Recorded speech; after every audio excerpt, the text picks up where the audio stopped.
Okay, guys, welcome back to Let's Get Freaky podcast. I'm excited to bring back a guest that we had on quite recently, Sarah Jayne, episode 247. Sarah was with us, and I called the episode a long one. It was a long, long title for this episode: Lifelong Experiencer, Abductee, Contactee, Nordic Aliens, and Reptilians. I obviously didn't know what to call that episode, so I called it everything.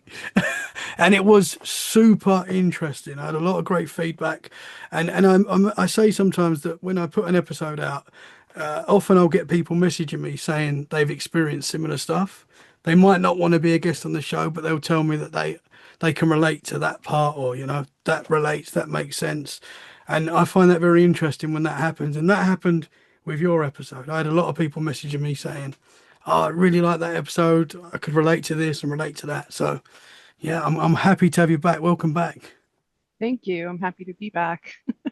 So how do Um, that's great to hear that you got some good feedback. And yeah, since sharing that interview on X and my Instagram, I've gotten quite a few people reached out to me, to share their similar experiences or ask questions, which is great. Like that's Mhm. exactly what I hoped for, honestly.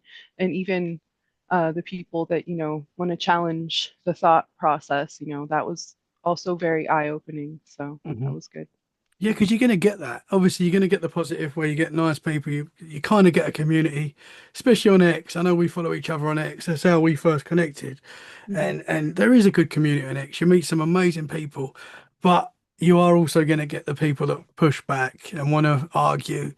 And that's just part and parcel of social media. I try not to get involved in that, but Yeah. that's going to happen. But I find that I take that as a positive as well. I quite Hmm. like a negative. Sounds quite weird, but I like it when it gets negative sometimes as well, because it means that you're getting out there to people. Yeah. Yeah. And them telling me their opinions. I also appreciate, even if it's not exactly what I think. Hmm. I can't seem to stay comfortably in one thought process. I like to explore. I like to be curious about things. So Hmm. whatever someone throws my way, I am sure to look into that as well.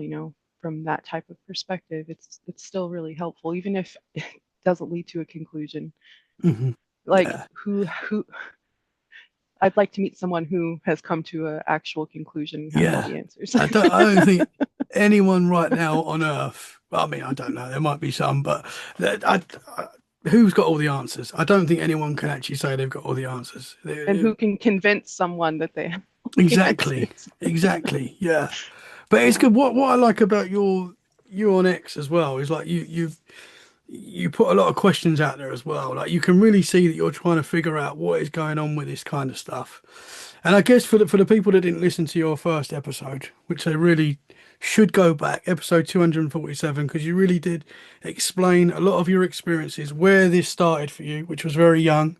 You was a very young girl and you had an abduction experience, and you shared all of that. Do you want to, just for the listeners that might not have heard that episode, even though they really should go back and listen to it, a little bit about yourself and some of the things that you experienced, and what got you into this paranormal world?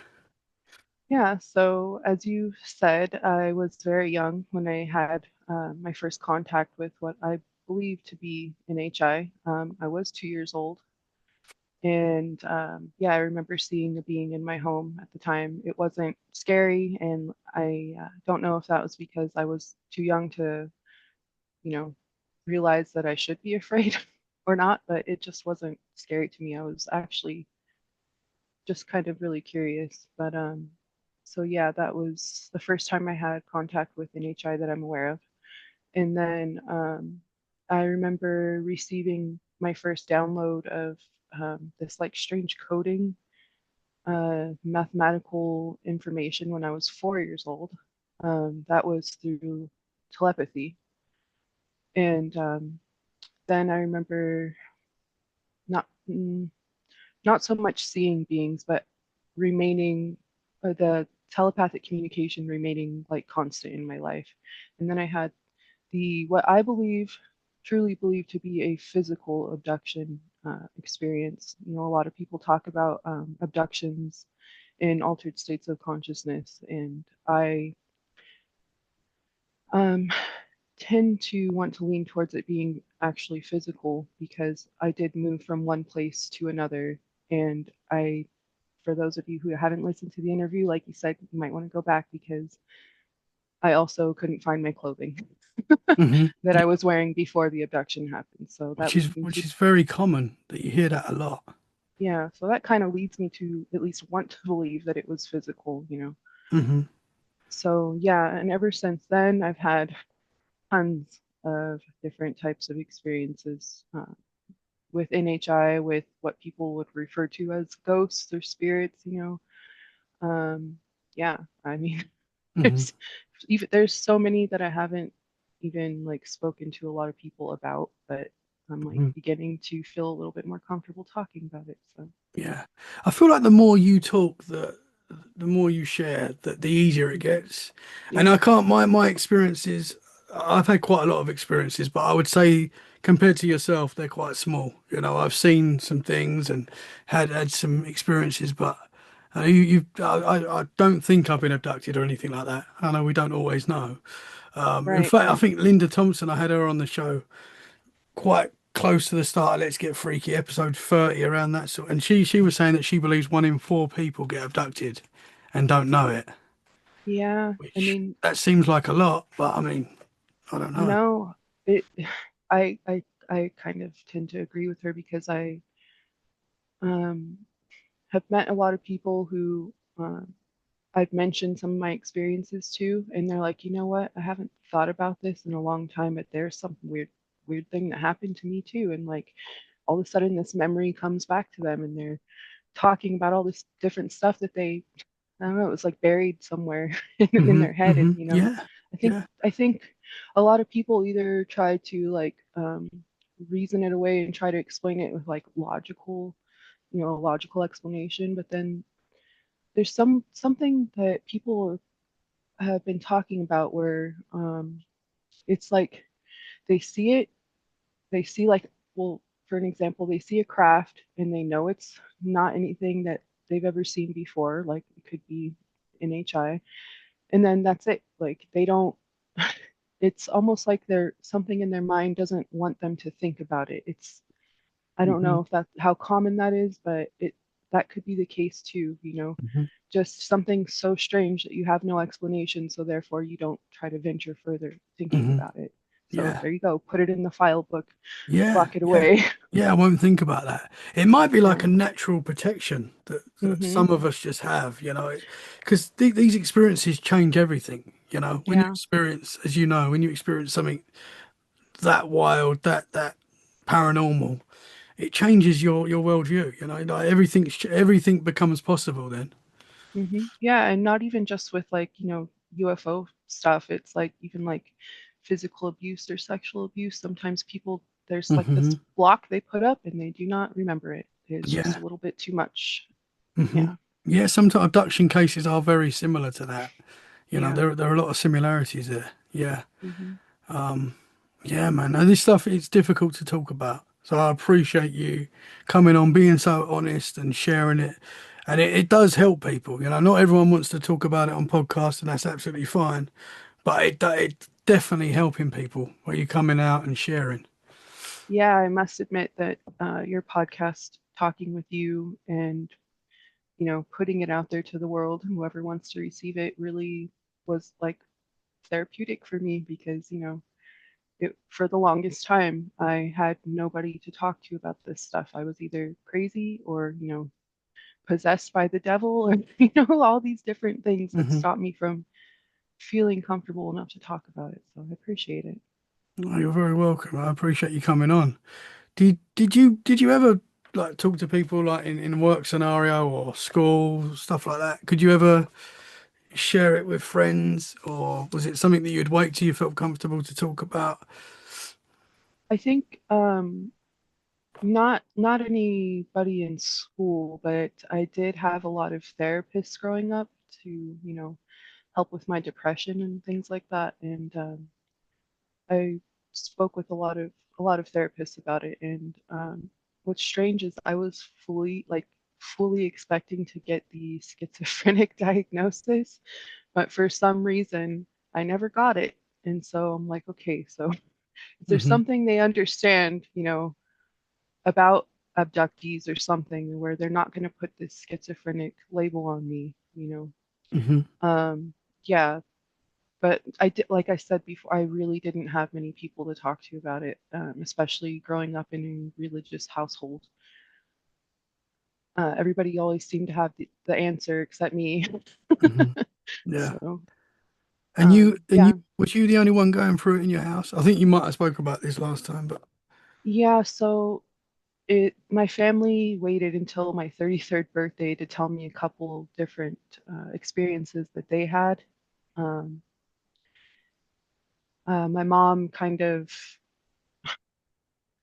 was more open to it for some reason and let me know that she also had like a type of experience where she woke up, outside of her grandfather's house in the field across the street, butt naked, kind of like the same, like didn't know what the heck happened to her and, where her clothes went. And it was really bizarre. And actually, I have a story for you hmm. about my mom and the Greys. Oh wow, okay. So, my step grandfather had just passed away, and I was on the phone with my mom, and it was like three in the morning, like the day after he passed away. And um, I'm getting used to like the spirits, I guess, that live in this house. They're the landlord's parents, from what I understand. And so I can like sense when energy's passing by, and I feel like anyway that I can tell the difference between, a person's spirit walking by or like an HI being or something like along those lines. And so I was on the phone with her and something kept trying to get my attention. And I would kind of stop talking to her for a second and like try to tell this energy entity, like, can you hold on for a second? Because I'm trying to like talk to my mom and we're trying to like, I don't know, comfort each other, passing of my grandpa. And three times I had to tell this thing, this entity to hold on a second. And that the third time I said that, I had this sudden realization that it was my grandpa. And he was trying to contact me to give me a message, which he did, to tell my mom, to tell my family not to fight over his belongings, not to fight, over difference of opinion and all that stuff. And so I told her that, told her grandpa's coming to me telling me this. And this is so bizarre because, like I said, she was not open to this. Everything that wasn't holy was the devil or whatever. And she told me, hang on a second, I see these three little creatures. They just came into my room. And I'm like, what? Little creatures? And she's like, just, I asked her to describe these little creatures. And what she described were the short grays. And I was asking her, like, what are they doing? She said, they're just standing there staring at me. I'm like, thinking, why the heck aren't you freaking out? Like, what's going on? And she said, oh, they're just staring at me. And she didn't seem bothered at all. And then we just continued talking, and she didn't say anything else about them, and I didn't say anything else. But that was really, really bizarre because, I still don't know what to make of it, but I've heard other people say that the Greys are involved with death, like either like a transition from, the physical to the not physical. I don't know what to call it, but there's something people are suggesting that Greys they have something to do with death.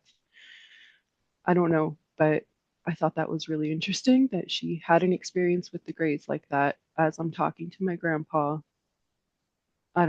Still don't know what to make of it, but that was just super bizarre. Yeah. Can I ask how long ago that was? I think that was about a year and a half to 2 years ago. Hmm. I can't remember exactly when he passed away. I'm sorry, Grandpa. Yeah. No, no, I'm with dates and stuff. I'm the same. You Oh know. my gosh, time doesn't exist. Like to I me, I know. just can't like I can't don't have remember a what I did grasp. last week, and I then have to write everything down. Oh gosh. That is wild. Had your mum ever sort of shared an experience like that before? Was that uncommon for her to say something like that, or Um, has she had experiences to like that? yeah, to describe the Greys in such a detailed way, she has never mentioned anything like that before. She's mentioned like shadow people or shadow beings and Hmm. people being possessed by the devil across, but never the Wow. Greys or anything NHI related like that. And were So that they was a like shock to me. they were like solid? They were there in front of her, solid form. Yeah, and it was weird because I mean, I almost could feel what she was feeling, like this strange, like, Oh, yeah. So I don't know, it just was this strange feeling of calm that I was picking up from her. And like, it, even her voice kind of changed, like, it got softer and she was talking a little more slowly, like that. And I'm just like, this is wow. weird. So, yeah. So do you think it is possible that your mum has gone through a similar kind of life that you've had with a lot of these experiences, but maybe he's not as comfortable in sharing it and stuff? Maybe. Yeah, I think that's possible because her mother was also very religious, and she also mentioned having, um, experiences being around people who were possessed or the same type of like shadow beings, but never came out and said anything that, resembled the Greys or anything like that. Hmm. Yeah, I think she mentioned being seeing angels, but she never, I don't remember her describing what they looked like or anything like that. So, Hmm. but yeah, not only my mom had experiences like, that didn't come out till later, it was basically my entire family. It say my two older brothers, their oldest brothers, they weren't at my birthday party to talk about this stuff, but I can almost guarantee that they have Hmm. because, yeah, I remember my brother Brandon talking to me about sleep paralysis. Me and him were like the main ones to experience that, like all your kids. So he also Hmm. talked about having a haunted house.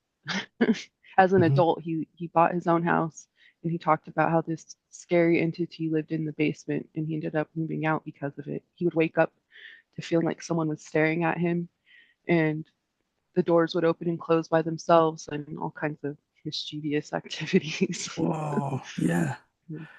I mean, these experiences, especially like experiences like you've had, they do normally seem to be like in a family line. Like these things seem to be passed down. Yeah, It's very rare that like, especially with abductions as well. I hear that a lot where it seems to be the mother or the grandmother has experienced similar. You know. yeah. And actually, I don't think about him as often as my mom because I don't have as much contact with him. But my biological father has actually seen a lot of um, orbs and craft, and he also gets telepathic messages from what he believes to be NHI as well. Hmm. And if like I want to talk about this stuff, I learned that I can go to him and he's just totally like we're bouncing ideas off of each other and it's really awesome. Yeah. But Yeah. yeah, he talks about his like RH negative blood has something to do with it. And his mom, my grandmother, also has that blood type. So he's like, I think there's something in the blood. Wow. Like, Yeah. So I it's don't on know. it's on both sides as well. Yeah, it seems that way. Interesting. For the people listening, when you say NHI, that Mm-hmm. non-human intelligence, Yep, just for the people that non-human listen that might intelligence. not know. Yeah, Um, sorry about that. it's cool. They're Not like, everyone, what the heck? not everyone knows the lingo. If they're just tuning in for the first time. I didn't know what to call it either. I didn't even, when I was younger, I didn't even like really think that about aliens or anything like that. It just was what it was. Like Hmm. Hmm. Yeah. n- normal to me, Yeah. not anything like, not until I got older and started watching like sci-fi movies that I'm like, wait a second, Yeah. something, something's going on with Yeah, this. It's I very know this. similar. Yeah. But when we was younger, I mean, obviously we did have like TV shows about it, and there was books and stuff, but it wasn't like today. Like we're quite lucky now in today's world. We got podcasts, you got social media where people are Hmm. posting, YouTube. There is quite a lot out there. I know there's maybe too much because it's confusing, but there's a lot which is I think it's good. I think it's great. I think everyone should be able to speak and share their experiences. Yeah, and also it's almost like they're desensitizing people to the UFO topic, Hmm. starting with children, because there are a lot of shows that my kids watch that have UFOs and aliens in them, and a lot Yeah, of toys, and I'm just like, are they like getting us used to the presence here? it Like definitely seems like that. Yeah, it for does, sure. it does. Yeah.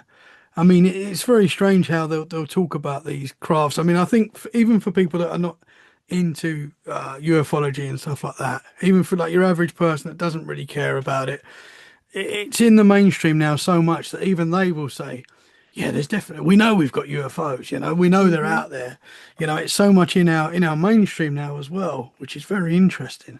And they Yeah, it did is. say, I remember, because obviously, look, we've been into this stuff for years, and I remember watching documentaries like 10, 15 years ago, whatever, and they would say, like these documentaries would say, they're going to start drip feeding information to get people used to the topic, and it's Hmm. literally happening. Like we can Yeah, see it, and it's building and building, and then you'll hear a wild story like the Miami Mall. I know that whether that happened or not, I don't know, but a story like that, and it's not that shocking to us. To that's true. See, they desensitizing. are. They're slowly desensitizing. Yeah, for sure. Yeah, and then you look at these like older science fiction books, and you're Hmm. like seeing all these things that are actually like happening today, and Yes. you gotta wonder.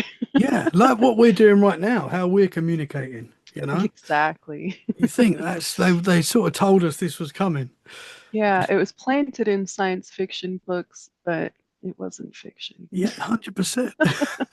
So since we last spoke, I know this is a part of your life, but have you had a lot of experiences? Like I know it's like an everyday thing for you, right? Yeah, to the point where sometimes I have to just ask, can you please just take a break? Because this Hmm. is like cognitive overload for me. Yeah, yeah. But yeah, I wanted to actually talk about something recent that has happened, and it ties into an experience I wanted to share with you last time, but I never got around to it. We took quite a bit of time, and it would have been a much longer interview. So recently, I would say within the last month, I've been having a series of strange dreams and strange events upon awakening. And so I'm asleep next to my husband in bed, and we always keep the room really dark. So there's not many, lights, except for like, a few electronics charging or something. And I got this like,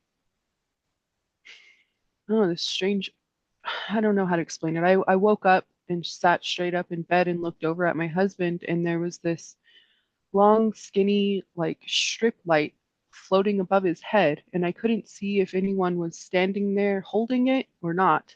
And I could just see it kind of lighting him up, like, and it didn't.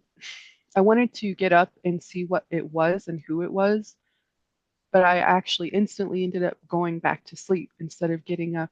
And then it upset me because I was curious. I wasn't afraid.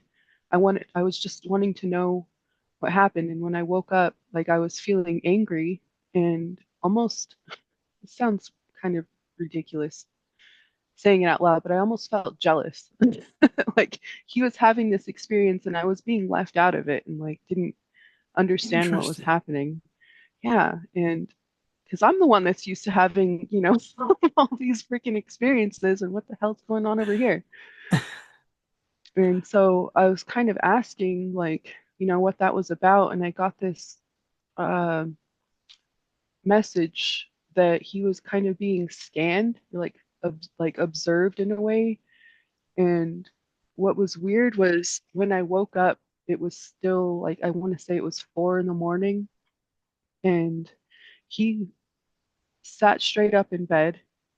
After I woke up, okay. I woke up and I was like typing all this stuff down and drawing a little shitty picture in my phone about what I saw, just so I wouldn't forget. So That's a he good thing to sits, do. yeah, it is. So he Yeah. sits straight up in bed and gets out of bed and walks right out the door without saying a word. And I'm like, hell, just whatever. I'm just gonna finish writing this. I write my friend and tell my friend what happened, because I'm just like, you know, I don't know. There's a lot going on in my head at this time. My husband comes back down and I'm asking him about, like, did you experience anything weird? Anything that you can remember? And he's asking me why I would ask him that, and I told him what happened, and he wasn't like tripped out. As a matter of fact, he was saying, you know what?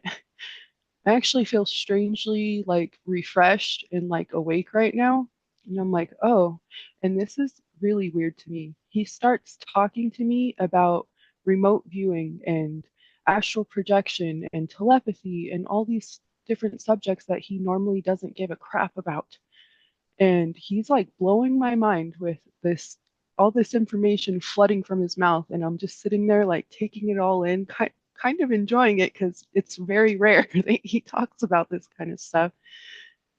And I can't even tell you everything that he said. There was just so much coming out of him.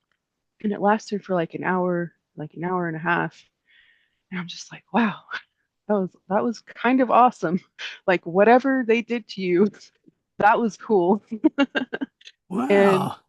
yeah, and the next day, no, I want to say 2 or 3 days later, he comes home with this book for me, and it's the case book, Alien Implants book by Dr. Roger Lair.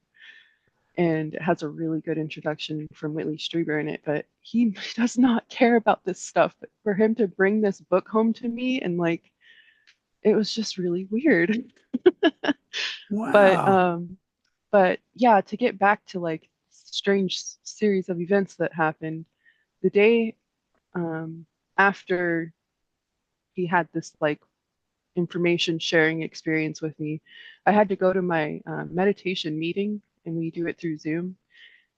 And I sat through the first meeting. It was like 2 hours long, and um, it was like with a new group of people who I don't know. So I didn't really talk that much. So then the second meeting, it was with my normal group of friends, and we got into this. We did a sensory meditation, and then we started doing a guided meditation. And I could not get into it. Normally, I can get into the hypnagogic state really easily, and I could not do it. And I started feeling sick to my stomach, and I started getting super like anxious and almost almost angry. And I got this message that you need to go to your bed and lay down. I'm like, normally with this, we have a meditation meeting and then we do a debrief and we talk for hours. It was almost like I couldn't really help it. I had to get up and go to my bed and lay down. So I left the meeting without saying anything to anyone. I went to my bed and I laid down and I knocked out immediately. I had one of the most disturbing dreams that I have ever had, and it makes me so uncomfortable to think about and to talk about. But I think it's important to share because, well, you'll see.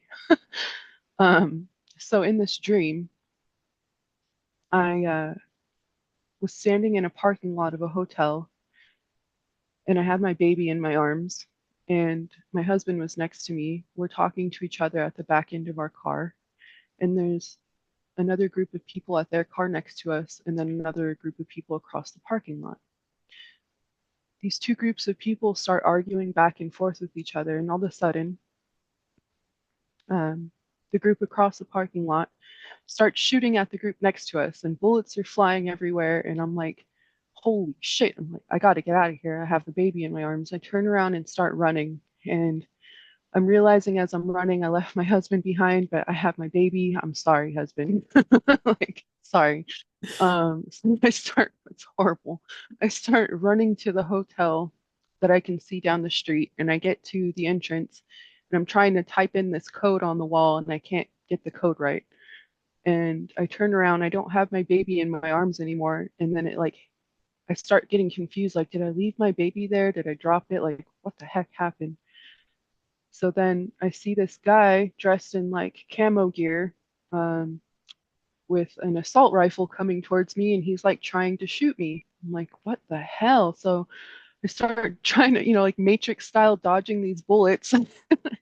He gets really close to me, um, and I can see one of the knives that are hanging off of his clothing.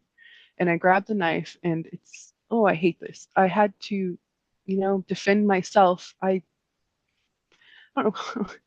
I cut him on his throat, and apparently it wasn't deep enough because then he's still trying to kill me. So then I somehow get a gun away from him and I shoot him in the forehead. And I'm like, I wake up and oh, I threw up in the dream after that, and I wake up feeling like all the feelings I felt in the dream. I'm waking up feeling those feelings. And I wake up and it's still daytime, and I'm just like, what the hell was that? Like, is that what you wanted me to go lay down and experience? Like, that was super strange. And I've had another experience like that where same kind of scenario, someone's trying to kill me or like trying to hurt a bunch of people and I have to stop them. This other time is so graphic. Is it okay to That's talk cool. about Yeah, these of course. things? Yeah, yeah, 100%. I should have checked with you first, but No, not it at all. You can say whatever. this guy was like Terminator. He was like he was like he had flesh, but he was like a robot underneath, and I had to like rip his head off and like sever his spine in order to kill him. And he was like smiling, laughing at me the whole time. I'm like, what the heck, man? Like, Whoa. these dreams are horrible, and I don't think these are like precognitive dreams or anything. I hope not. But I've asked the question of why am I having these? Why are like it feels like someone's almost putting it in my head, Mhm. directing me to go lay down, go to sleep, even though I didn't want to, and have these types of dreams. And I actually got the message that it was like a preparation, and that's all. And I'm like, Whoa.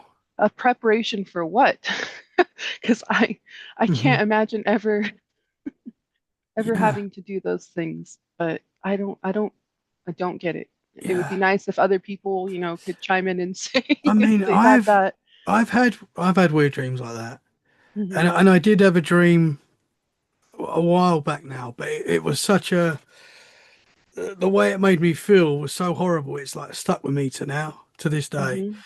And it was a similar kind of dream. I was in like I don't know if I've shared this on the podcast. I don't think I have, but I was like in like a SWAT gear or something like that, and I'm in like a group of other guys, and we've all got guns and stuff, but we're running from something, Hmm. and we're in like this warehouse type place, and we're going through all these different corridors and stuff, and we get to this room, and we're like hiding, and all of a sudden, like this group of futuristic soldiers, come bursting through and start shooting at us. And it Hmm. sounds like a wild film, and that's literally what it was, really, like a wild, futuristic kind of film. And I just remember waking up, and I've had dreams that are probably scarier than that, to be honest. But this Yeah. was just the way it made me feel. It felt so real.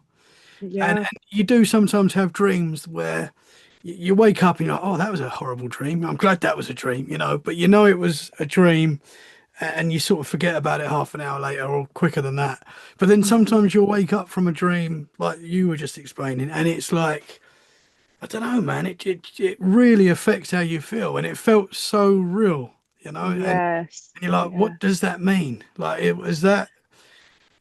I mean, Hmm. for me, that I know that dream probably doesn't sound that bad what I just shared with you, but for me, that was No, like that's pretty bad. it was quite bad. Yeah, it was bad. But for me, like it really affected me for like a few days. I was thinking about it, and Yeah. and Yeah. and I'd probably put a few posts on social media, having a go at the government or whatever, and I'm thinking, oh, maybe I'm going to be a part of Oh, shit, some man. future war, and then they're coming. I mean, that's where I started going with it, and yeah, it is weird when you have dreams like that. Dreams are strange because I don't know. Definitely seems to be a connection with the dreams and the paranormal and abductions. There is a connection there.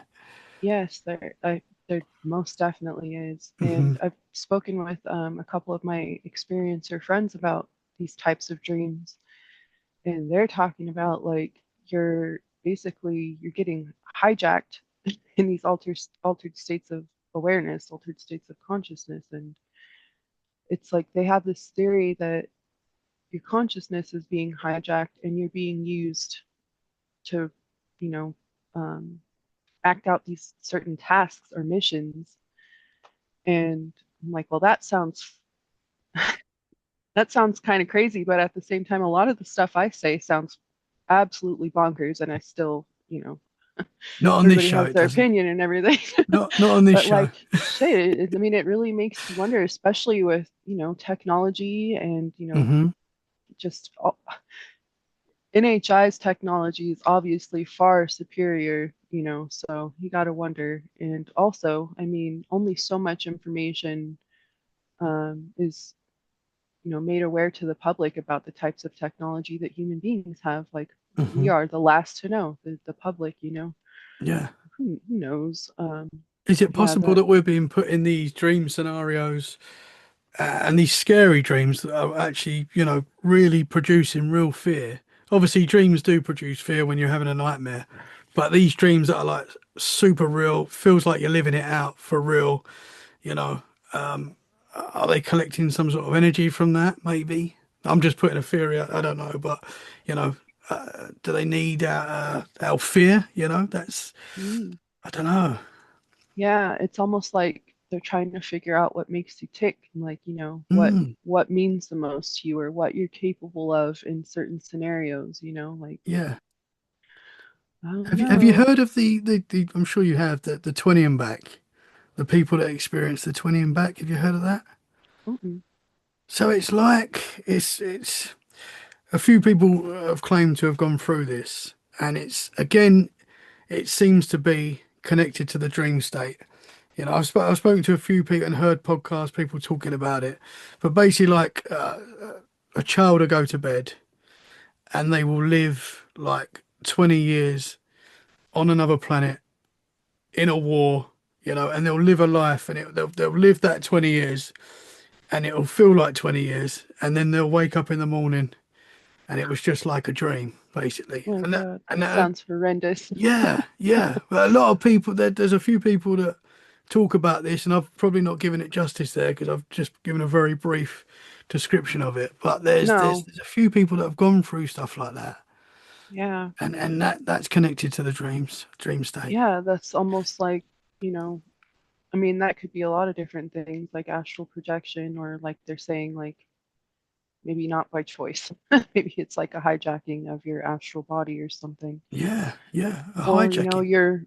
yeah, or it could be like you're remembering a past life while you're dreaming or something, or you're Hmm. seeing the future.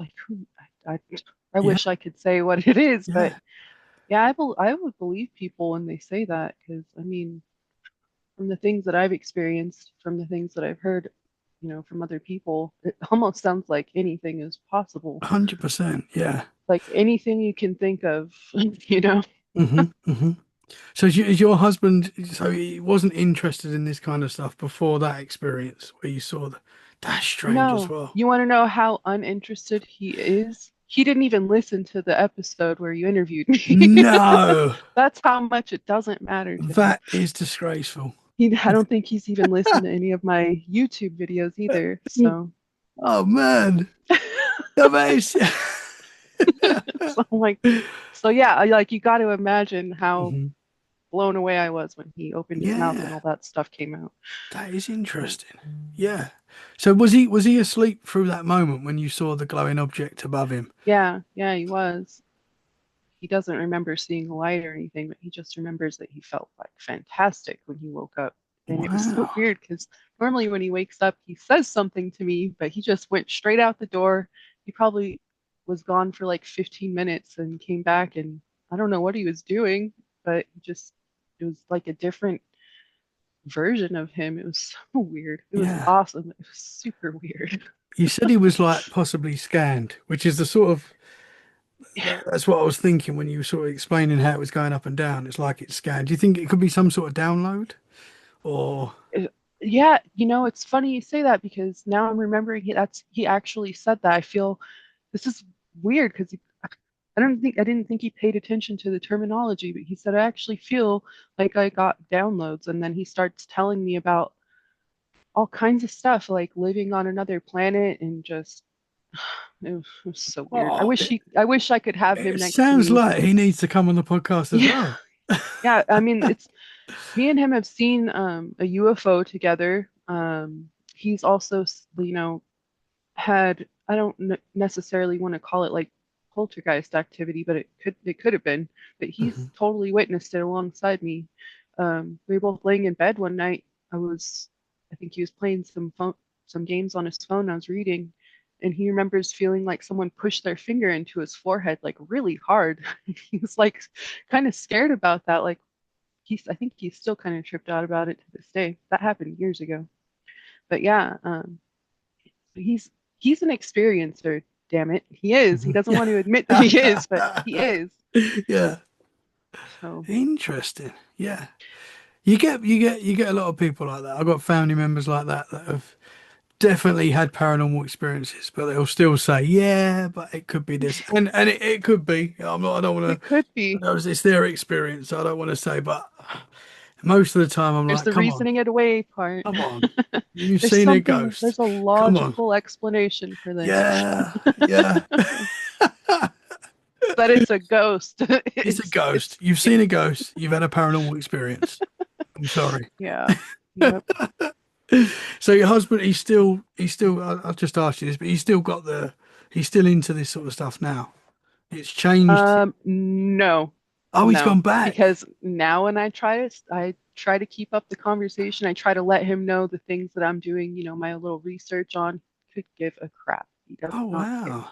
It was only in like a 2 or 3 day span where and he had the urge to be open about it, but now it's closed off again, which Interesting. is, you know, kind of what I was talking about before, where people, it's just super weird to them and it's just a little bit too much. So they just put it in the Hmm. file box. I Yeah, think and I that's what get it. happened. I do get it. I do get it with Yeah. a lot of people that don't want to entertain this sort of stuff because we go down some rabbit holes. Us Hmm. guys that are interested in this, we go That's down for some sure. rabbit holes, and I don't think there's any coming back You once know, you go down. yeah, that's what I kind of have appreciation for him in that way because yeah, I had to get pulled out of some rabbit holes. Like, and it was probably for the best because some of Yeah. those run real deep. So, but So, yeah, so where are you at now? I know you're constantly questioning your experiences, and I really like that. But where are you with it all now? How are your opinions changing? Are they changing? Do you feel like you're getting more answers? Do you think we're ever going to get the answers to this good paranormal world? Lord. Sometimes I really don't think we are. And it's almost like that's by design, to keep Hmm. you questioning, to keep you experiencing, you know, Hmm. really just, it's almost like there's too much to know in one lifetime, too much to know in like in an infinite amount of lifetimes. Like there's constantly new information. There's old information that maybe you forgot, and it's that if anything I can solidly land on is that I feel like I'm here to learn. Hmm. And that's personally why I'm here to learn. I can't speak for everybody else, but that's what it feels like. Um, why I'm so freaking curious and why I end up losing a lot of friends because like I have to question that. I'm sorry. I can't I almost envy people who don't ask a ton of questions, don't question their belief systems, just Hmm. because they seem more at peace with life. But I can't. I tried and I can't. Yeah, yeah, yeah. When people get angry about like silly things, like I don't know, their favorite crisp company or favorite drinks company changing the packaging, and they're like, oh, or, something really like some people get angry about the littlest things. I find I'm like, Yeah. there's so much going on, man. Like, how can you worry about that? I feel bad because I understand, wanting to, um, like finding these answers, and staying with them and staying in this belief system. Okay, it's either because they're really comfortable or it's like too much to think about when you start venturing off. Hmm. I almost feel bad because I know what it's like to sit on something for a while and be so sure and, finally feel like I'm at peace, but then something always creeps in and pulls me out of it and I'm just like, well, shit. Kind of Yeah. back to square one here, uh, yeah, it is overwhelming, having all these questions and not landing on something and staying there. But Hmm. I feel like that's just kind of how I am for now. I've still haven't found anything that I'm like, yep, that's definitely it, Hmm. other than I'm here to learn. Yeah, you're on a journey. Yeah, and it's like Yeah. you're being led on this journey. You haven't got a choice basically because these experiences are being thrown at you. It's not like you're going out looking for this. It's there. It's in front of you. Sometimes, Yeah, yeah. sometimes I am, because I Yeah. don't know. I might be stupid in that way, but yeah, um, pretty much I just always have to question everything. Hmm. And I was having a talk with people yesterday on X about, it's good to have an open mind. It's beneficial. And then I Hmm. started realizing, wait a second, is trying to keep an open mind in a way like having a closed mind, like not maybe there is a truth that I landed on, but I jumped away from it and that was like the truth. But Yeah. I gotta keep an open mind. So then, I don't know. It's funny that way. It's the difficult one. Yeah, you Yeah. said last time you was on the podcast, I believe it was 2027 when you said you had a bad feeling about that year. Is that right? Was that the year? Is So that still? that is the year that the being I refer to as Sacred Mother told me that she's coming to get me and 100,000 other experiencers because our energy is going to be needed to keep some space that I refer to as the in between open Hmm. because there's going to be some crazy energy shift of some kind that happens on Earth or in our dimension. I if I could tell you what I see in my head, like that's why I paint because there are things that I cannot Hmm. communicate by word. Like I don't know, but yeah. So she told me she was coming to get me in 2027, but I've also seen what I believe to have had some precognitive recurring dreams about some really gnarly event that's going to take out a lot of people, like it's going to kill a lot of human beings on Earth. And I've had a lot of people tell me, that's just your subconscious trying to process trauma or some like, some buried trauma. I'm like, no, man, I've gone through the therapy, I've done the trauma thing. Hmm. Hmm. And like I've mentioned before, NHI tells me when really bad things are going to happen to me. And everything that they've told me has come true. Physical abuse, sexual abuse, things like that. And even down to like people that I'm going to meet in my life, what they're wearing when I meet them, type of stuff. So when they Wow. tell me this, even as gnarly and far out as it sounds, I can't help but like wonder if that is actually going to happen. Hmm. And what blows my mind is I hear a bunch of other people talking about the year 2027 and what was it, 2032 or something, 36, all these other dates that are still around that time. And I don't know if when that's supposed to happen. And I don't even know if I'm going to be in the, it sounds really weird to say out loud again. I don't even know if I'm going to be in this body when that crazy event happens, or if I'm going to be someone in some other type of body or some other form. I have Hmm. no idea. Interesting. I also have been told like maybe they're telling a bunch of people this date because it's like a warning, and then maybe we can shift the timeline or something, like Hmm. maybe that's why all these people that come out with these predictions, why it doesn't happen, because it made people like aware, and somehow we all collectively shifted the timeline. I don't know. Hmm. I don't know. All I know is the things that they told me are going to happen have happened. Yeah. Interesting. I So, think I think we did touch on this last time we spoke. But how um, does this information come to you? Is it like a knowing, or is it? yeah, a lot of it is like a knowing, but and when people talk about telepathy, it's not always words that come into my head. A lot of it is like the feelings and the pictures. It's like all of the senses all at once, like happening all at once. Hmm. And yeah, a lot of it is just like the knowing. For some reason, I just can put it together and understand it. And it's sometimes it's like when someone's talking to you in your ear, like you can hear it that clearly. And sometimes for me, it pops up in like single words a lot of the time. And it's almost like they don't want to give you all of the information at once because that's like too much.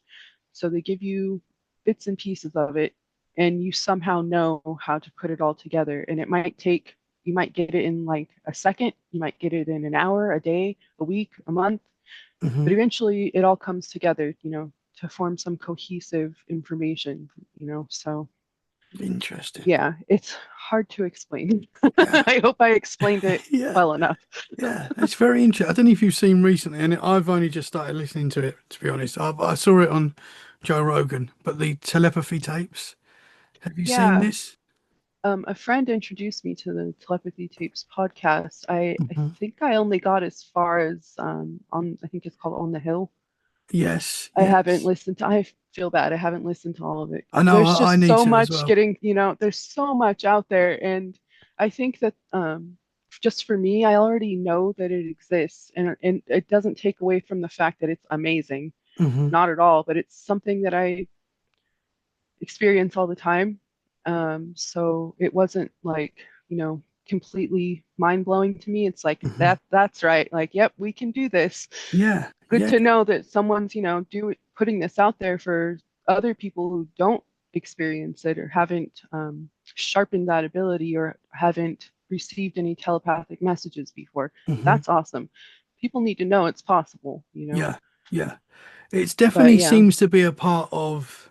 It's either a part of the human evolution, and we're learning how to do this, and we're growing as a species, maybe, and we're getting these abilities, or we had these abilities and we lost them as time progressed, like back in the day, back in the cavemen or whatever, if that was a thing. I think it was, but we don't know. But back in those days, like maybe that's how we communicated, maybe we yep, didn't use language they say is quite a new thing. I don't know how they know that, but that's what they say. Language is quite new. And maybe that is yeah, how we communicated. yeah, I think it's like a muscle. The less Mm, you work out, the weaker it's going to be. So it's like yeah. some type of muscle you got to work out. I have been told, and it does make sense to me that telepathy was the way that we used to communicate. Yeah. And whether that's, the human being or whatever we could have been before we were human beings, like who knows, but it does make sense that it's an ability that we all have, but we have to sharpen it. Hmm. Some of us, I don't know, it seems like for some reason some of us are just born with the ability, or like in my case, me and my mom were really, really connected in that way where it wasn't like she could like hear my voice in her head, but she had this connection with me like a lot of mothers and parents in general do have with their children, where you don't have to say much to understand what's going on. Hmm. And so yeah, I just believe that we all have this ability, and some of us just need to figure out how to sharpen it Hmm. if it's not something that you experience on the regular. But They, yeah, they that say that we made only me really use happy. they say we only use 10% of our brain. I don't know how true that is. They say that that's a number you hear quite a lot. 10% of our brain. Like if we could just use 20%, like what could we do? Like Yeah. maybe we can fly. I don't Yeah. know. What's the word for being able to move an object with your mind? Telekinesis? Yeah, Is yeah, that the word? yeah, yeah. Oh man, I was in the lucid dream state and I was sitting there with this ball in my hands, and I was telling myself, all right, you're in a lucid dream, so you could do anything, right?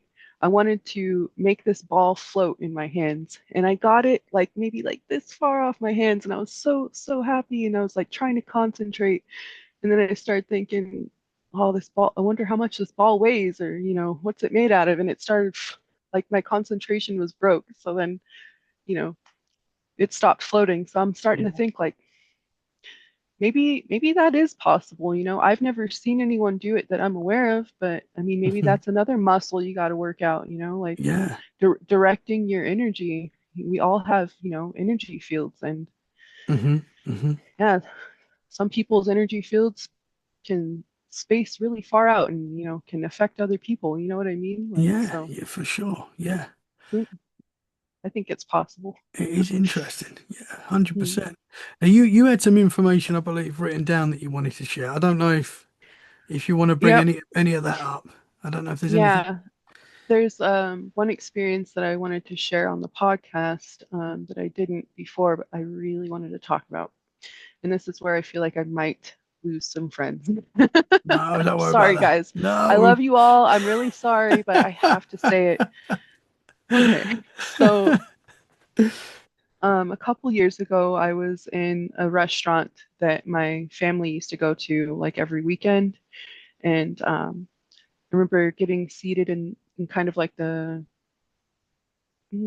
guess like the center of the restaurant, next to the bar area that was shaped like a rectangle. So I'm sitting at a table and I'm facing the bar.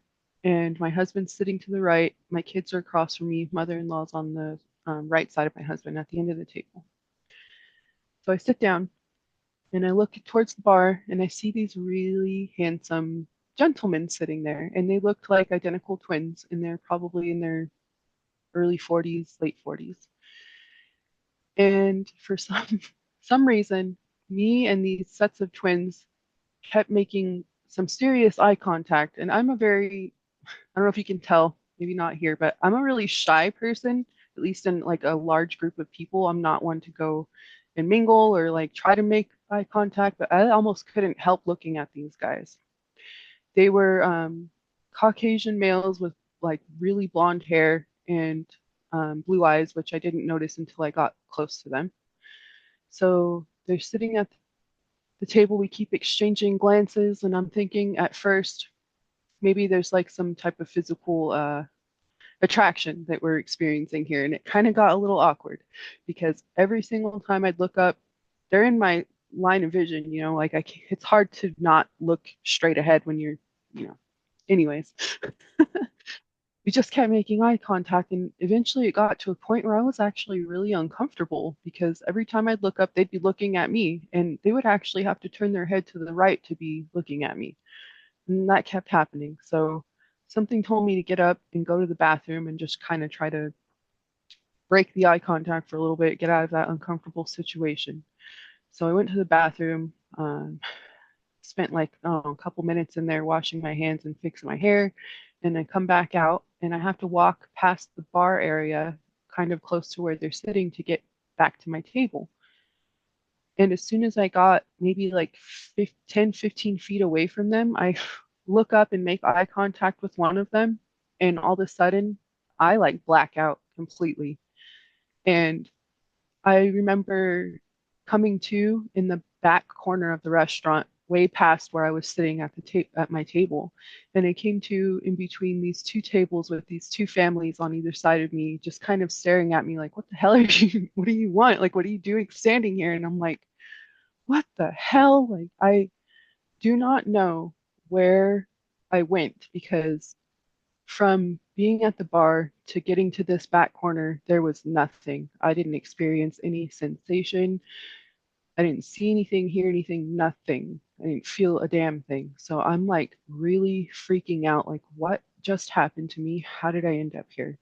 So I'm like, sorry, like I don't know what, I didn't even know if I like had done something, I didn't know what happened. So I walk back to my table and I sit down and I'm trying to tell my husband what just happened. Like don't even really know how to explain it. I just, hey, I had like this really weird moment where I kind of feel like I lost consciousness, but somehow I got to the back of the restaurant. I asked him, did you notice anything weird about me? He said, no, I just noticed that you passed the table and kept walking, but I didn't really pay attention too much. And I'm like, okay, well, and I'm just like trying not to lose my shit. I remember looking up at these twins again and they're staring at me. And um we get our food and I'm trying to calm down. My mother-in-law over at the end is like can tell that some uncomfortable thing is going down. And she thought that me and my husband were getting in an argument. So she gets up to go leave. She tells me she's going to go in the car, but the waitress had brought our food and I picked up my burger that I ordered and I took a huge bite out of it because I was starving. And I could hear in my head a man's voice say, wow, I can't believe she took a bite. And I'm like, what the fuck? And I look over and these twins are staring at me. And I'm like, okay, I think I understand what just happened. Uh, and it kind of dawned on me that I felt like it was like a mind control scenario where these two guys had something to do with my like strange blackout moment. And I mean, since then, my guide, my gray friend that I mentioned in the last episode I was with you, that he tells me things to research. Um, he's really informative, was because I don't have contact with him anymore for some reason. He told me it was time to say goodbye, and he hasn't been back to talk to me since. But he's pointed me in the direction of a lot of different research subjects. And one of them, he told me to look up mind control tactics and hypnosis and brain computer interfaces and V2K technology, voice to skull. And the Mhm. combination, hypnosis, the combination of all of these things and what would be the effects it would have on a person.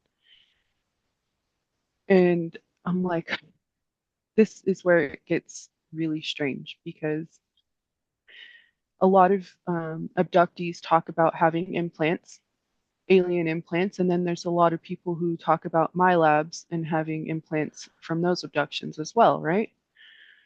So why I feel like he pointed me to this because all of this tech and hypnosis combined can actually like alter someone's perception and it would be really hard to distinguish between what's real and what's not. What's real organic thought processes and behaviors versus ones that have been implanted in you or, you know, oh, it's like really creepy to think about because it has like these crazy, it could have these really crazy effects on someone and you can probably imagine how dark it can get. Mhm. There's people who talk about like what we were kind of talking about with the dream scenario, feeling like you're sometimes carrying out like these tasks or missions that you're not really like consciously aware of. And that could be in the dream state or it can be in the waking life, like what Yeah. I had when I'm walking around this restaurant, but I can't tell you how I got there. Like I do not remember. It does feel like I was like hijacked, like my physical body or, you know, both. My consciousness could have, I don't know, somehow blocked off or caged or hijacked, and then my body's still walking around the restaurant. Yeah. So, yeah, so like I said, there's like this dark effect that it can have, but then for people who talk about when they are around NHI or these NHI crafts, non-human intelligence, um, they experience like sometimes it's really scary, and that's understandable. But then there's a group of people, myself included, that experience this overwhelming feeling of love and trust, and it can almost cause like a spiritual awakening of sorts, and like that's a little bit more confusing on why you would feel that versus fear. Hmm. Hmm. But these types of technology and hypnosis combined can actually, that it can produce that type of effect as well. So Yeah. it makes me wonder a lot about the tech that our own like government or military or these agencies have, that either they're testing it on people or they know full well what the hell it does and they're just using it on people. Yeah. And I'm not saying that everybody's experience is because of this technology or, but it's almost like they're reverse engineering things, that they find or like whatever, using it in like a really crazy covert way. Hmm. Hmm. And um, with like things like V2K, voice to skull, they can transmit sound into a person's head using this. Yeah. I think it's like a microwave frequency or some other Hmm. type of electromagnetic frequency or radiation.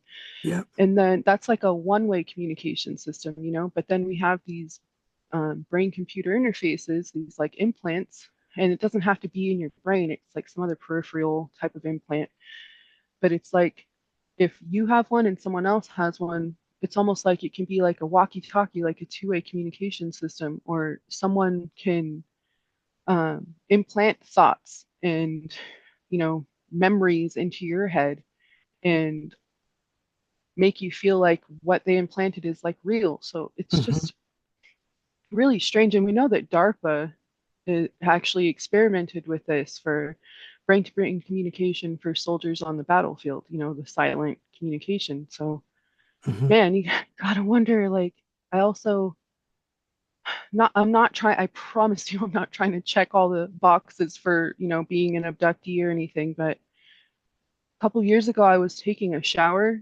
and I remember washing my arms, and I remember feeling over this part of my arm. I felt this really hard bump, and I went to like squeeze it thinking, oh, it's like a boil or a cyst or something. And I felt like I got electrocuted in my arm, and it hurt really bad. And I remember saying, for some reason, the thought popped in my head, hey, if this is an implant, can you please remove it? Because I really don't want it anymore. And the next day it wasn't there. And I don't know if it was removed, or if it just moved to a less conspicuous part of my body, but Hmm. it wasn't there anymore that I could feel. Wow. So I'm like, oh, also there's these freaking implants we put into like animals where we can track them, and monitor Hmm. their Hmm. their body and everything. So And I don't think you it's do hear stories of these implants moving in people's bodies as well once they're yeah, discovered. And I don't want to scare you and say that that's what's happened. That might not be it's what's happened, okay. but you do hear that where they like might Yeah. shoot to another area. Yeah, I read about Whitley Strieber's implant, how when they went to go remove it, it like moved. And they Yeah. were like, well, we're not going to just chop up your ear to try to get this thing out. We're just going to leave it in. Hmm. And also, to bring up Whitley Strieber, he comes to mind because he says that his implant gives him like the ability to like write better and to, I think he says, to like concentrate on his writing more and make him more creative. So that's like a cognitive ability boost, Yeah. which is something you hear about BCIs as well. And also for like the soldier scenario, it also gives them like a physical ability boost as well, not just Hmm. cognitive. So yeah, it doesn't, it's really not science fiction. Like these things 100%. are Yeah. exist. So 100%. and like, yeah, and like I said, I'm not going to sit here and say that I know that everyone with a suspected alien implant has a freaking BCI put in them by the government or military or anything like that. But you have to wonder, like this technology exists and we have it, we're utilizing it. Hmm. But we know there was MK Ultra. We know that Hmm. that happened. Yep. Mind control. The whole Charles Manson story that could be related to that as well, and the control that he had, and Yeah. they definitely have, and I'm sure do still tamper with that technology because the control Yeah. you can get. Yeah. And it's not even just like tech, it's like I think it was Project Bluebird and Project Artichoke that eventually turned into MK Ultra, how they used like LSD and mescaline and other psychoactive drugs with like sleep deprivation and physical like abuse, I guess, Hmm. and yeah, it just that's I don't know. It's just crazy to think about. I mean, yeah, also a lot of people talk about like experiencing extreme trauma and then all of a sudden they're opened up to the phenomenon in a way that they weren't before.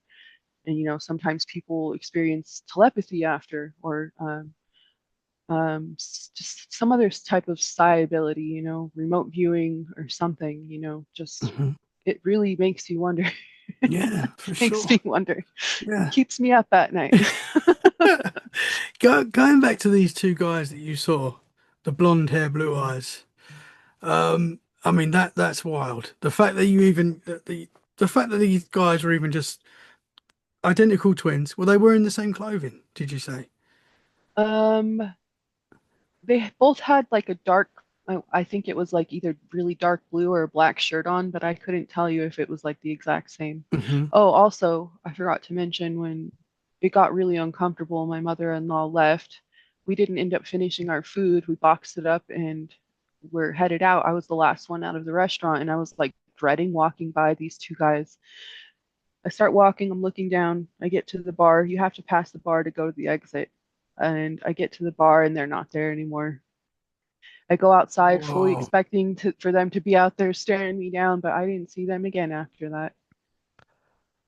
interesting. Have you experienced anything else like that before? We've had like a blackout or Yeah, just with like what I told you about with my husband and seeing the light oh yeah, yeah, scanning him. yeah. I did not want to go to sleep and I Hmm. crashed hard. And then with exiting out of my meditation meeting early and heading to bed like I was told, like a good girl, Hmm. fucking crashed right out. Like Yeah, I wasn't but tired. yeah, but in the restaurant you was like taken out. It I was was gone. yeah. I was gone and I cannot explain it. That's why I'm curious as to why Uriel brought this to my attention. And he's been kind of showing me things like um, he started showing me things that I need to research into like quantum mechanics, quantum theory, Hmm. and he's been directing me to something called spectral lines. He said that his type of NHI or whatever, he's like a human AI robot hybrid of some type. You guys watched the episode I was in before, so you get a clearer picture of what I'm talking about. But yeah, he starts telling me that that's what they use as a form of protection, where the types of being that he is and where he comes from. And I'm like, okay, so I'm starting to look into all of this stuff, and then I start noticing similarities between what he's telling me and what Robert Monroe from the Monroe Institute is telling everybody about Reball or resonant energy balloons. It's something. It's like this ball of your own energy that you bring out and surround yourself with. It's like a protective light frequency that you emit from your own body. And Hmm. it's not only just used for protection, it's to boost mental clarity and get you into a more relaxed state so you can venture out into other states of awareness or different states of altered consciousness. So it's kind of like that, except he used more quantum mechanics, quantum physics terminology for it. But I feel like okay, so that's some type of protection in the astral. Is there a way to utilize that when you're, walking around like how we're talking to each other right now, like not in an altered state of consciousness? Hmm. So apparently he's telling me that yes, spectral lines can be used in the same way that Reball's used. Hmm. but while you're awake and walking around. So it also got me thinking about when people talk about auras and like being able to feel someone's aura, or some people even say that they see an aura. And you Hmm. got to wonder, like, okay, so we all do have this energy field, this biofield around us. And if we can utilize that for some type of protection, maybe there's a chance that we can fight off or, combat this type of strange mind control Hmm. or, it's, Yeah, I don't know. it's very interesting. I've got to say, like, I'm sort of linking up your first episode to this now, and I'm sure when you was abducted and um, you saw a load of other young children. Is that right? And they had Yeah. blonde hair and blue eyes. Yep. That is it possible that that abduction and those entities that you saw there are something to do with these two twins because they had blonde hair and blue eyes as well? Is it Yeah. possible? I think it is possible. The only difference between them and the other beings or children or whatever they were is that I didn't have fear with the little ones. It Hmm. was the and it wasn't fear right away with the two guys because like I said they were extremely attractive and I was checking them out. Sorry, hubby. I was. I hope he doesn't listen to this one. Probably won't. Someone's gonna send it to him now. No. I'm going to clip this. No, I'm joking. But yeah, I did end up having that fear, so I don't know. Um I don't know. Maybe almost feel like sometimes these things that are scary at first, if you can, be curious enough to kind of get through the fear, things aren't as scary as they might seem to be at first.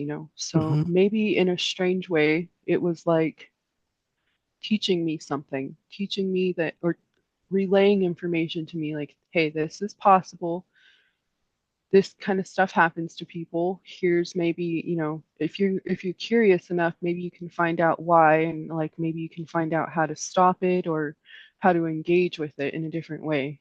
Hmm. And that's kind of how I feel about sleep paralysis too, because like I mentioned earlier, that me and my brother Brandon used to experience it all the time.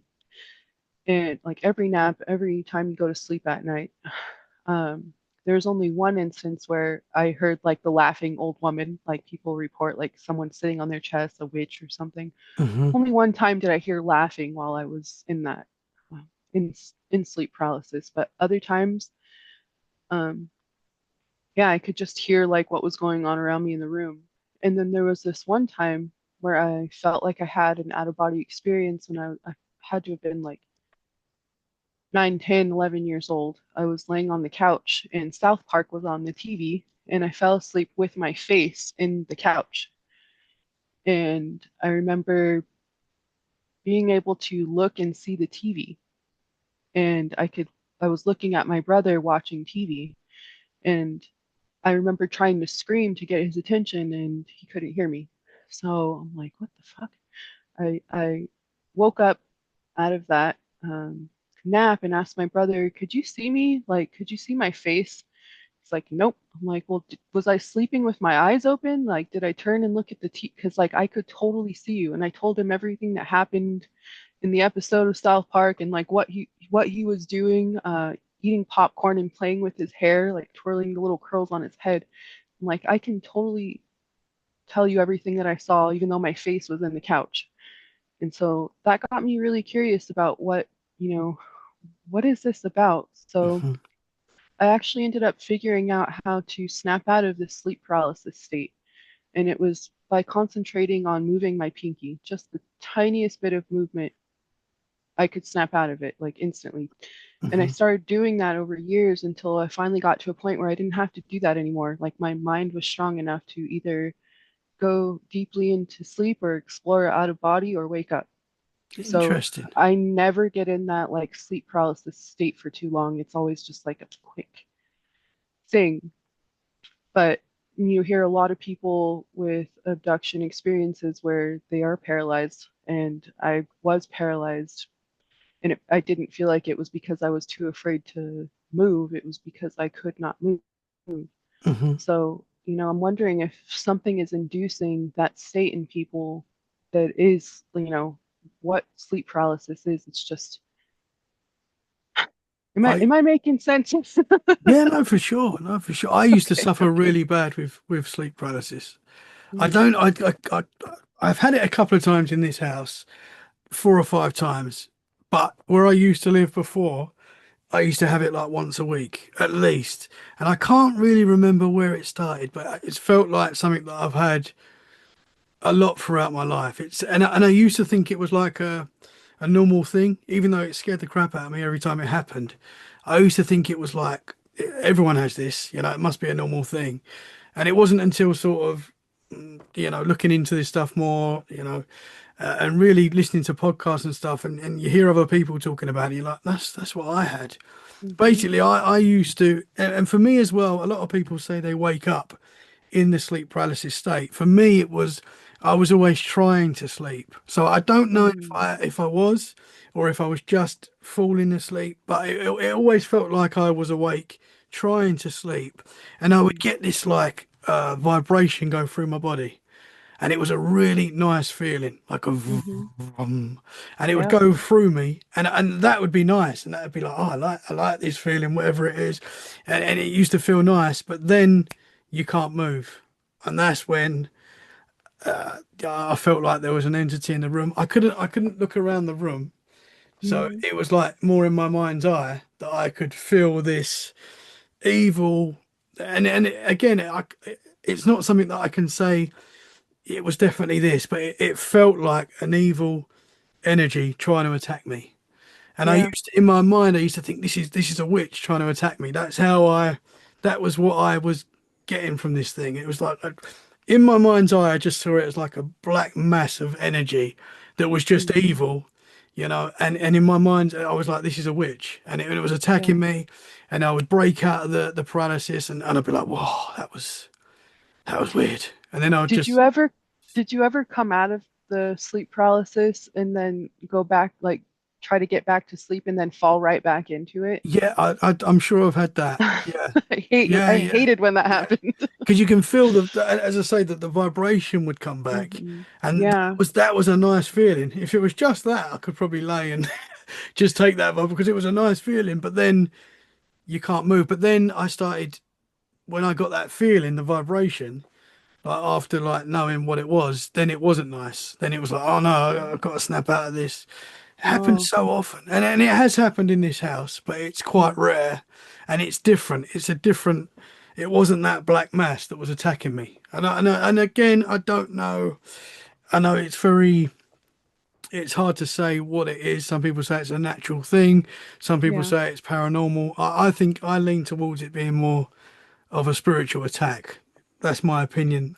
After Yeah. looking back and talking to people like yourself and learning more, it does feel like an attack. And so many people experience that as well. Yeah. I talked to my meditation facilitator, and the vibration that you're experiencing, he says that that's sometimes what people experience right before they have an out of body That experience. that is what a lot of people have said to me. Yeah. So Yes. have Yeah. you ever, I'm like interviewing the interviewer. Yeah, it's cool. Yeah, no, I love it. I love it. That's Have cool. you ever had an out of body experience that you can remember? I don't think so. I don't Mm, think I have. I mean, I've always found astral projection very interesting. It's a subject that fascinates me, but I hmm feel like I would be, I don't know. Again, as well, it's a very controversial one because some people say it's a positive thing, and it might be, and it is for some people very positive, and then some people say it's a negative thing. You shouldn't be doing stuff like that. I'm Yeah. kind of in the middle. I don't know. I find it very interesting. I get scared to think that you might leave your body. You hear the classic people look down at the bed and they see themselves sleeping, then they go off on this hmm adventure. I'm scared to think, can you get back in? That's something that I get scared about. The Very the thought common of, fear. yeah, yeah. Yeah, yeah. But a lot of people have said to me that vibration, and it does kind of feel like that. I imagine that's how it would feel to leave your body. I don't know, but I imagine that's how it'd feel. I think there was one time like years ago before I even started the podcast, before when I was just sort of getting into this sort of stuff. I remember laying on the couch and it was like a Saturday afternoon and there was nothing going on and I was like, I'm gonna try and astral project. I remember laying there Hell yeah. sort of like meditating to myself and like I visualized like looking at my town from the sky and stuff and I started like sort of it felt like a meditation and I don't it felt a bit different. I can't say Mhm. I astral projected. I don't think I did, but it was more like a meditation. I don't know, but yeah, I don't think I have. I don't think I have. So long answer to your question, but I don't think I No, that was informative. I mean, yeah, I don't like to tell people, you had this experience. Like I like to hear, from their perspective and what they think. have. Hmm. Um, the only time, um, well, recently I was having the beginning stages of an out of body experience on purpose. Most of the time when it happens, it's totally, I don't feel like it's on purpose, but maybe part of me, realizes, hey, I want to do this right now. But Hmm. um, I was trying to induce an out of body experience, and it happened within the lucid dream state. I could see my meditation facilitator calls it the local one state, and he said that basically you are in your room, and it did look different, but I could tell it was my room.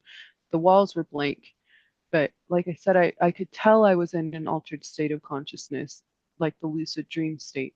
And I was laying in my bed and I was telling myself, all right, we're going to go out of body now. We're going to go astral project all the way down to California, go say hi to a friend.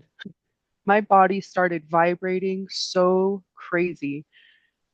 I can't tell you if it felt good or not. Like, all I know is it was really, really intense. And I was looking at my arms, like this white bluish mist like coming out of my arms, and I could tell that that was my astral body, and I was starting to separate, but I kind of got a little bit freaked out because like I said, when it happens normally it's so quick, and I'm not even realizing I'm doing it till I'm out.